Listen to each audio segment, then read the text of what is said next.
everybody. It's Layne here today. I hope y'all are all having a wonderful day today, and super glad that I'm able to lead Bible study. Um, so I'm going to start out in Job today, or that's where we're going to be, and I'm going to be in Job chapter 1. It says, "There was a man in the land of Uz whose name was Job, and that man was blameless and upright, and one who feared God and shunned evil. And 7 sons and 3 daughters were born to him.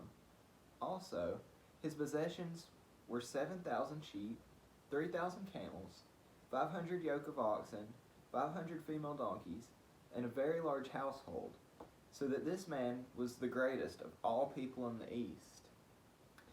And his sons would go and feast in their houses, each on his appointed day, and would send and invite their 3 sisters to eat and drink with them. So it was, when the days of feasting had run their course, that Job would send and sanctify them. And he would rise early in the morning, and offer burnt offerings according to the number of them all. For Job said, 'It may be that my sons have sinned, and cursed God in their hearts.' Thus Job did regularly. Now there was a day when the sons of God came to present themselves before the Lord, and Satan also came among them. And the Lord said unto Satan, 'From where do you come?' So Satan answered the Lord and said, 'From going to and fro the earth, and walking back and forth on it.'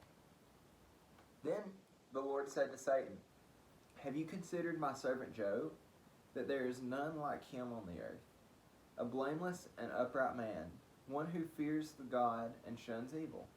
So Satan answered the Lord and said, 'Does Job fear God for nothing? Have you not made a hedge around him, around his household, and around all that he has on every side? You have blessed the work of his hands, and his possessions have increased in the land. But now stretch out your hand and touch all that he has, and he will surely curse you to your face.' And the Lord said unto Satan, 'Behold, all that he has in your power, only do not lay a hand on his person.' So Satan went out from the presence of the Lord. Now there was a day when his sons and daughters were eating and drinking wine in their oldest brother's house. And a messenger came to Job and said, 'The oxen were plowing and the donkeys feeding beside them, when the Sabeans raided them and took them away. Indeed, they have killed the servants with the edge of the sword, and I alone have escaped to tell you.'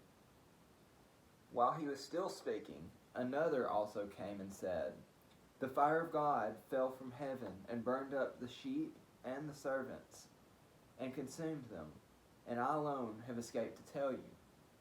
While he was speaking, another also came and said, 'The Chaldeans formed 3 bands, raided the camels and took them away, yes, and killed the servants with the edge of the sword, and I alone have escaped to tell you.' While he was speaking, another also came and said, 'Your sons and daughters were eating and drinking wine in their oldest brother's house.'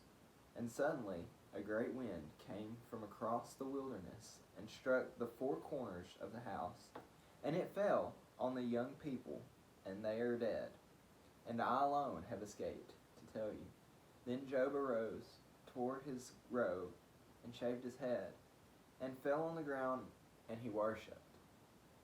And he said, 'Naked I came from my mother's womb, and naked shall I return there.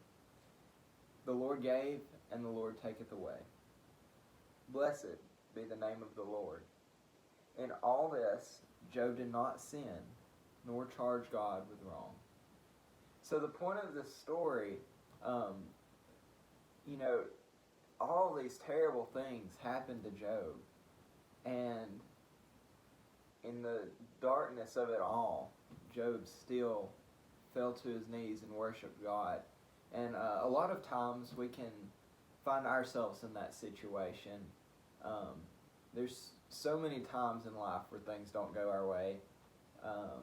There's so many times in life we don't understand why a particular thing happens. I know for me there's there's been a lot of those.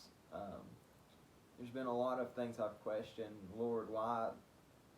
I didn't understand why it happened, but we're not supposed to. We're not supposed to blame God, or we're not supposed to get mad about it. We're supposed to still give God glory because He's God and He deserves that. We're still supposed to worship Him even in our darkest days, because God's with us on our darkest days. He's always there for us, and His plan and His will are perfect. And sometimes we don't understand why God does things, but His plan is perfect, and so we should really just trust Him even in the dark times.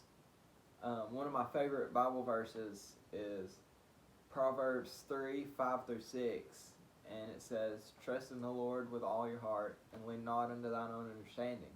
In all thy ways acknowledge Him, and He shall direct your path." And that's been one that, when I go through hard times, that I really cling to and try to live by, because even as Christians, we're not promised a perfect, great life. Think of Paul. He spent half of his time in prison. Yet there were times in the Bible, he's in prison, but instead of moaning and griping about it, he was singing joyful songs. He would still worship God, and that's what we're supposed to do as Christians. In the good and in the bad, we're to give God the glory. So I'll leave that with y'all today. I'm really glad I got to do Bible study today. I was supposed to do it last week, but things were crazy because we were about to leave to go to Memphis. But just remember that no matter what happens, if you're going through a good time, if you're going through a bad time, put God first, worship Him, and He's always with you, no matter what.